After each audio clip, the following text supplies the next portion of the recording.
200 tahun yang lalu. Tahun 1817 sampai 1824 itu pandemi kolera. Mulai muncul dari pesisir kota Kalkuta di India, kemudian ke Asia Tenggara, kemudian Timur Tengah, kemudian ke Afrika Timur, kemudian Mediterranean. Akhirnya juga dari tahun 1830 sampai tahun 1930 itu ada 27 kali wabah di kota Mekah. Sehingga tahun 1850 tidak ada haji maupun umrah. Ya Nabi salam alaika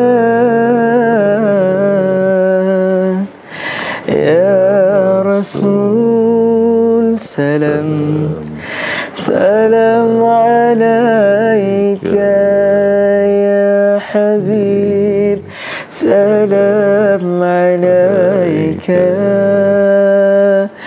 salawatullah alaika.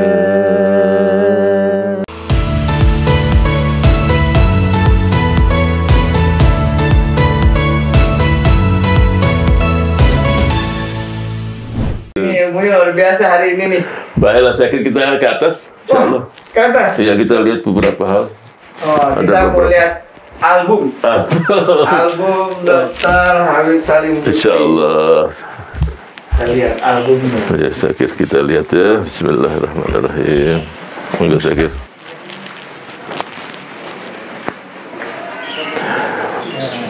Nah, kita naik ke lantai 2 ya. Waalaikumsalam ya.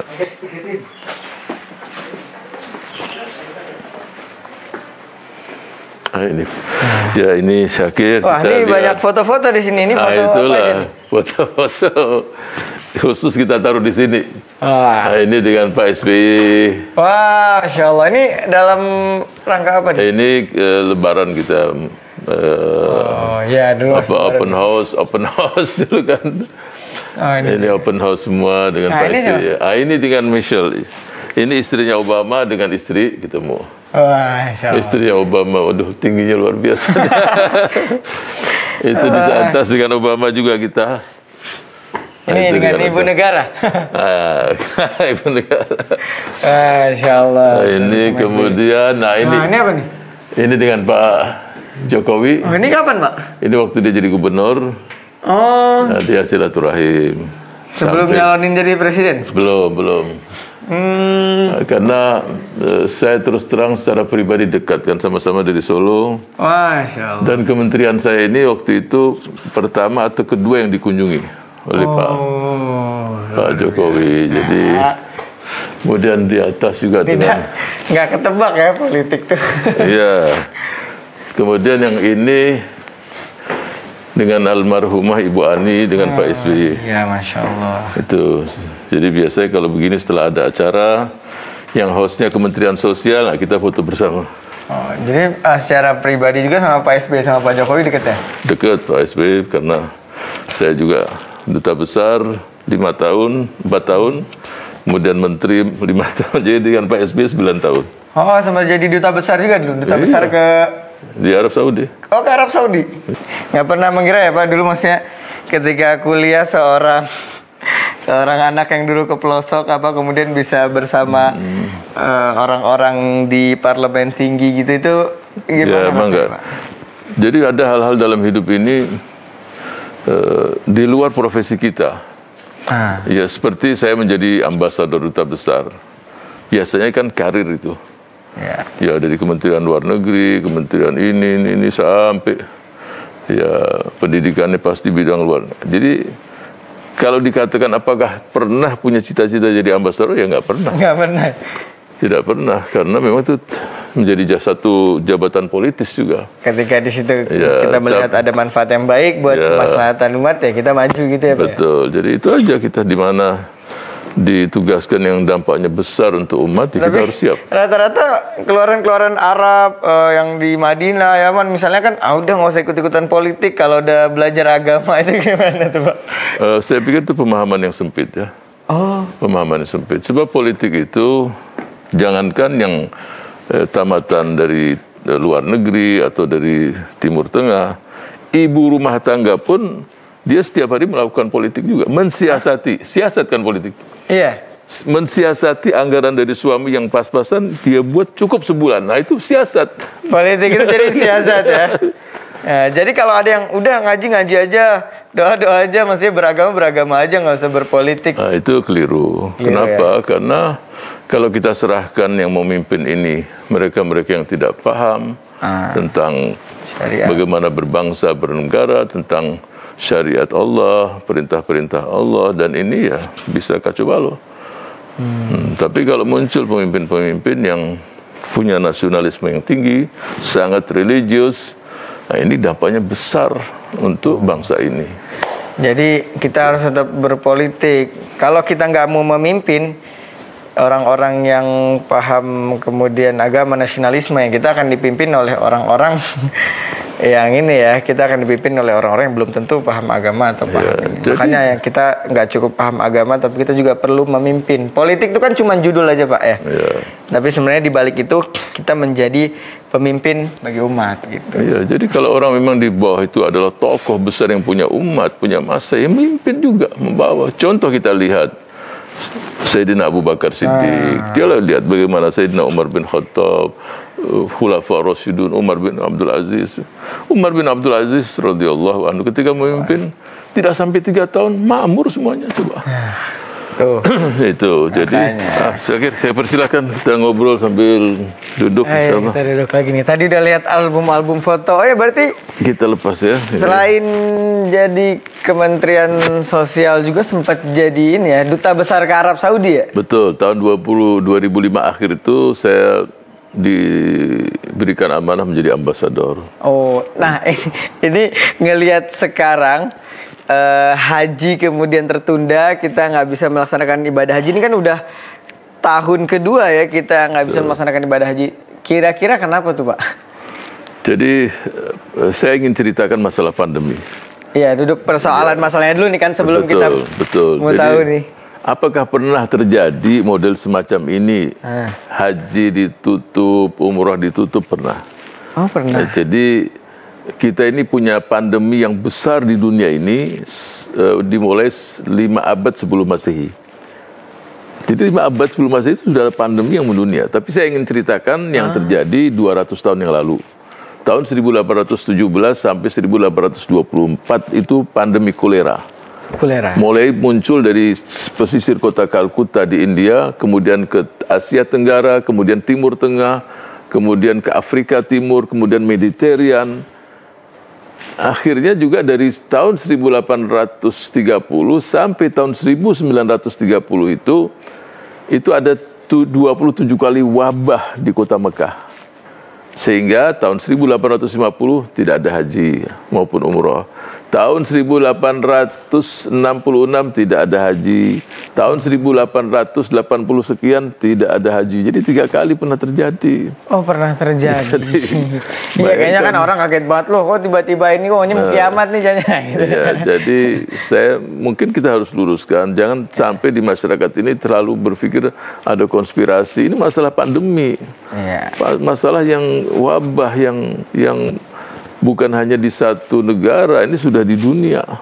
Olehnya itu memang perlu namanya prokes kesehatan, jaga jarak, cuci tangan, pakai masker dan semua, dan jaga jarak. Ya, kita sekarang dalam posisi alhamdulillah kita sudah di swab, dan ya kita tetap jaga jarak, dan teman-teman yang lain semua menggunakan masker.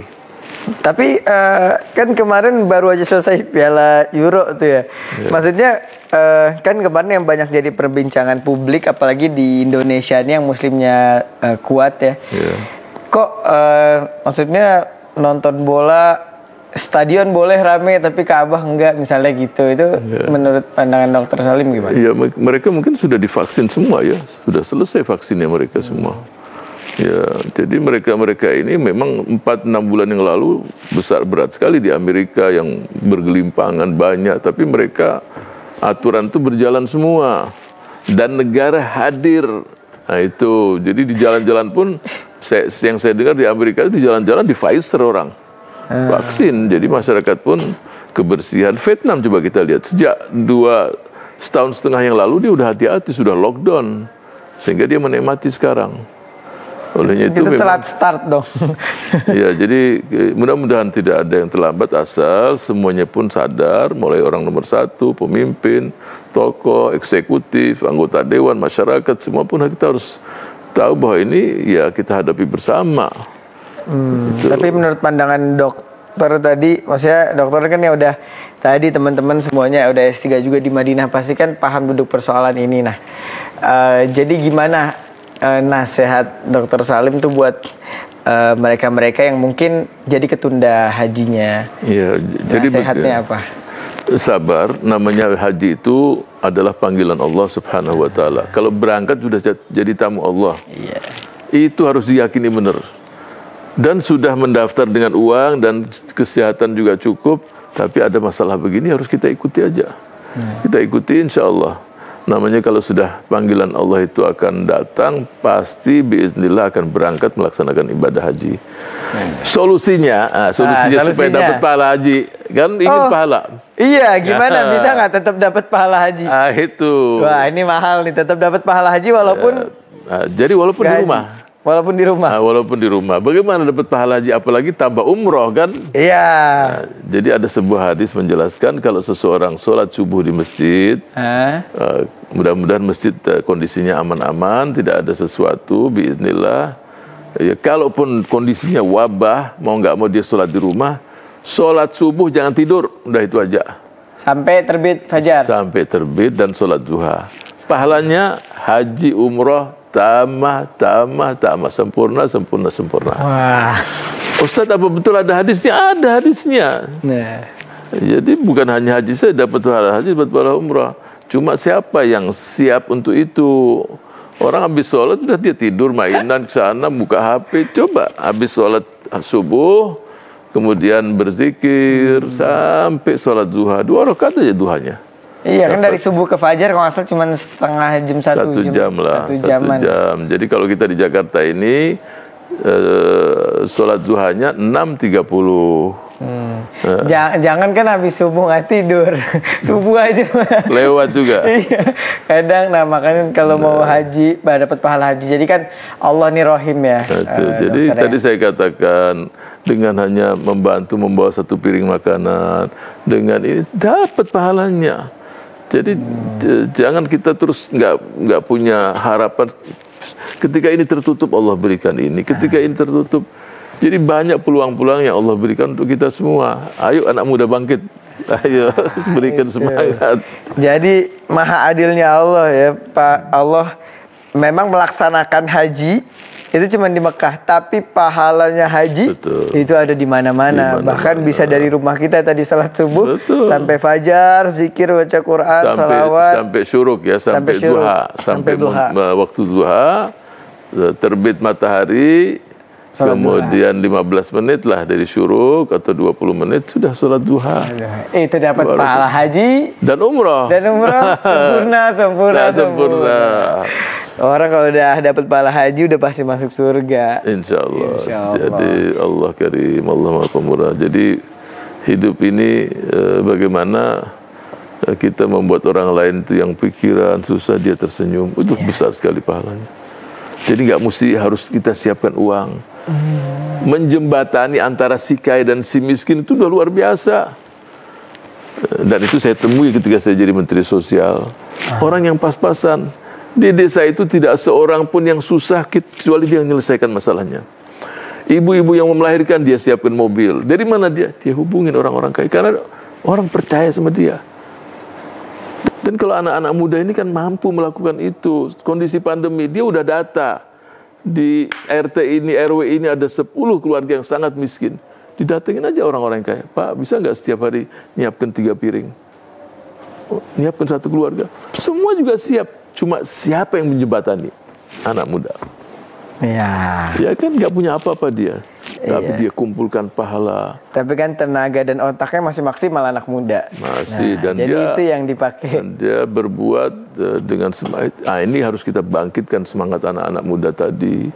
Insya Allah saya yakin dengan pandemi ini pasti banyak hikmah. Banyak hikmahnya. Jadi banyak. apalagi kan sekarang dokter banyak orang yang bingung, stres gitu kan, mau ngapain gitu kan. Kayaknya apa-apa nggak bisa, mau ibadah di luar nggak bisa. Terus soal ekonomi juga pasti mereka jadi stres gitu. Nasihatnya terakhir nih Syakir minta buat anak-anak muda dan semuanya nih, gimana nasihatnya Idul Adha di tengah pandemi dan tadi itu ya haji ditunda supaya, dan ekonomi mulai sulit, gimana supaya motivasi dan nasihatnya itu bisa menenangkan kita semua.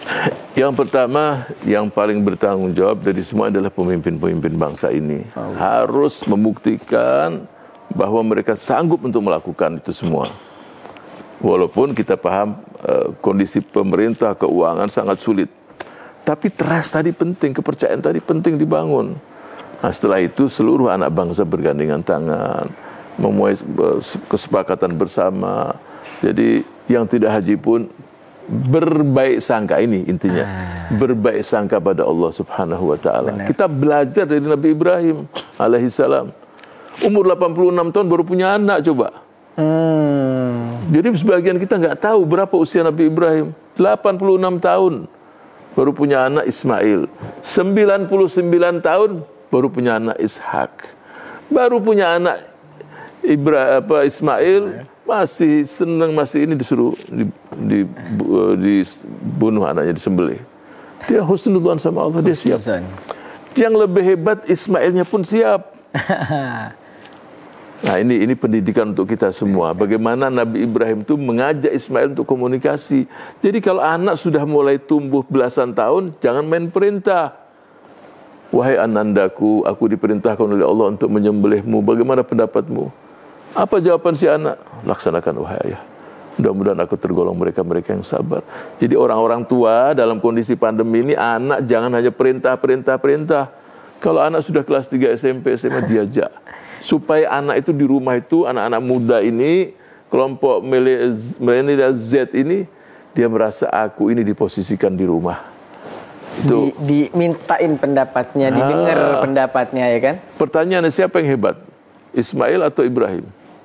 Ismail hebat sekali karena anak muda. Iya kan? Benar. Oh, Ismail, Habib ini hebat sekali. Tapi tanya siapa bapaknya? Itu. Jadi husnuzon, saya berharap bangsa ini juga berbaik sangka kepada Allah. Ini semua terjadi pasti dengan izin Allah Subhanahu wa taala, untuk kita diuji. Sekarang bangsa ini, mayoritas umat Islam ini, siap nggak kita kembali kepada Allah? Sebab yang menurunkan pandemi bala Allah, dan yang mengangkat juga Allah. Benar. Olehnya itu saya berharap dalam forum, ayo anak-anak muda, saya ingin anak muda yang bangkit untuk mengajak bangsa ini, terutama umat Islam, untuk istighatsah. Saya dapatkan di beberapa negara itu satu kota itu semua yang memohon dari Allah untuk diangkat wabah ini. Ya diangkat. Nah, itu sejauh mana? Saya berharap anak-anak muda bangun link, buatkan Zoom online untuk istighatsah nasional. Bisa puluhan juta, bisa 20, 30. Ya Allah, saya yakin diangkat sama Allah Subhanahu wa taala. Asal benar. Sebab ini semua ujian, cobaan, sejauh mana Allah melihat umat mereka-mereka yang beriman ini, yakin nggak bahwa ini semua dari Allah? Itu berbaik sangka. Berbaik sangka. Yang nggak berangkat berbaik sangka, yang miskin juga berbaik sangka. Di samping kita tetap harus saling tolong menolong. Jadi itu teman-teman, kuncinya adalah berbaik sangka. Karena itu juga, berbaik sangka juga bagian dari ketenangan kita. Jadi yakin aja. Dan kalau ekonomi merasa sulit, ekonomi boleh sulit, tapi rizki yang Allah tetapin insya Allah akan tetap nyampe, ya dokter ya. Betul. Karena Allah nggak pernah ingkar janji. Jadi kalau kita yakin sama Allah, yakinin Allah nggak akan ingkar janji dan pasti ada hikmahnya. Kalau dikasih segini ya syukuri segitu. Kalau dikasih, pokoknya nggak usah pengennya lebih ya dari orang. Kan yang bikin orang stres itu dokter. Dia ngeliat orang kayak gini, oh dia pengen lebih. Semut yang hitam, di lubang yang hitam, di batu yang hitam, di tengah gelapan hutan, Allah mendengar jalannya semut tadi, dapat rezeki lagi. Apalagi manusia yang ruku, sujud, insya Allah dia akan mati kelaparan, pasti Allah akan berikan. Yang penting tadi berbaik sangka, yakin pada Allah Subhanahu wa taala. Jadi itu kuncinya teman-teman. Allah Subhanahu wa taala memberikan kita pahala dimanapun, rahmat Allah luas. Menyambut Idul Adha di tengah pandemi, ya, jadikan ini momen kita, tadi kata dokter, untuk saling membantu. Kurban itu karena artinya kan mengikhlaskan ya, kita berbuat baik dengan ikhlas. Tadi kata dokter, memang berkurban itu dengan sapi, kambing gitu ya kan, dengan domba. Tapi Allah juga nggak akan menyia-nyiakan kebaikan hambanya. Kalau kita kasih 1 piring buat tetangga kita, Allah balas 10. Dan balasan Allah nggak bisa kita duga-duga ya dokter ya. Kadang bisa nanti suatu saat kita lagi sulit, tiba-tiba ada aja yang bantu. Karena mungkin saat sulit kita juga ngebantu orang. Dan itu bukti kesyukuran kita kepada Allah. Bukti kesyukuran kita itu, kalau dalam bahasa Indonesia, syukur berarti terima kasih. Artinya terima kasih. Nah, setiap yang kita terima, bukti syukur berarti kita berikan kepada yang lain juga. Apa saja, ilmu kita harus berikan yang lain. Harta kita berbagi. Tenaga, dia nggak punya uang, tapi fisiknya kuat, bantu yang lemah. Apa saja, dia punya akhlak yang bagus, berbagi sama yang. Jadi kalau orang nggak ada akhlaknya, ya kita kasih sampai dia sadar juga. Setiap kita punya plus nilai tambah yang kita miliki, ayo kita berbagi sama yang kurang. Masing-masing kita punya. Apa yang kita terima dari Allah, kita kasih lagi kepada hamba Allah. Luar biasa. Waduh, banyak banget nih ilmunya hari ini. Udah dari segi tadi juga kepemimpinan, dari segi agama, dari segi kemanusiaan, sosial, sampai tadi banyak banget. Terima kasih banyak nih. Terima kasih udah Syakir mau diterima hari ini juga. Teman-teman semua dapat ilmu yang banyak. Amin. Semoga teman-teman semuanya bisa menjadi orang-orang yang senantiasa melakukan kebaikan dan senantiasa diberikan kebaikan juga oleh Allah Subhanahu wa taala. Kita doakan juga Dr. Salim Segaf Al-Jufri supaya selalu Allah berikan panjang umur. Amin. Fi taatillah. Afiyah. Dan kita semoga bisa mendapat keberkahan juga dari ilmu-ilmu beliau tadi, oke? Amin. Terima kasih teman-teman semuanya. Tetap jaga kesehatan dan terus lakukan kebaikan, saling berbagi di tengah pandemi. Insya Allah ketika kita memudahkan orang, kita juga akan dimudahkan urusannya oleh Allah Subhanahu wa taala. Nah, sebelum kita tutup teman-teman semuanya, Syakir mau ngajak teman-teman semuanya dan juga Dr. Salim Al-Jufri buat salawatan. Masya Allah. Allahumma salli ala sayyidina Muhammad. Kan? Jadi kita salawatan biar makin tenang juga. Amin. Karena salah satu kunci sukses juga menurut Syakir itu adalah Rasulullah. Sallallahu alaihi wasallam. Biar hidup kita nggak gelap, jadi kita harus diterangi oleh cahaya Nabi Muhammad. Kita salawatan bareng-bareng. Amin. Boleh ikut juga? Boleh, Masya Allah. Ya Nabi salam alaika ya Rasul salam salam alaika ya Habib salam alaika salawatullah alaika. Masya Allah. Jadi sejuk. Biar tenang, sejuk juga, boleh memperbanyak salawat juga teman-teman. Allahumma sholli ala sayyidina Muhammad. Makasih banyak Makasih Syakir. Terima kasih banyak teman-teman semua yang udah menyaksikan. Assalamualaikum warahmatullahi wabarakatuh. Waalaikumsalam warahmatullahi wabarakatuh.